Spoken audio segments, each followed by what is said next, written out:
ഇപ്പോൾ എൻ്റെ വീട്ടിലെ ടെറസിലുള്ള കുറച്ച് ചെടികളെയാണ് പരിചയപ്പെടുത്തി തരാൻ പോകുന്നത്. ഇത് ഡ്രാഗൺ ഫ്രൂട്ടാണ്. കഴിഞ്ഞ വീഡിയോയിൽ കാണിച്ചിരുന്നു. വളർന്നിട്ടുണ്ട്. ഇത് കാലാപ്പാടി മാവ് പൂത്തിട്ടുണ്ട്. പിന്നെ ഇത് വെണ്ടയ്ക്കയാണ്. മുളകും തൈ. ഇത് ദൽഹരി ചമ്പയാണ്. കുളമ്പ് അൽഫോൺസയാണ്. ഡ്രമ്മിലേക്ക് മാറ്റിയിട്ടില്ല. ഇത് കുളമ്പാണ്.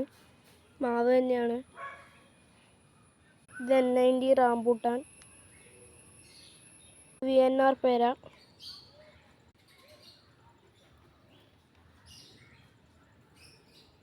മാവ്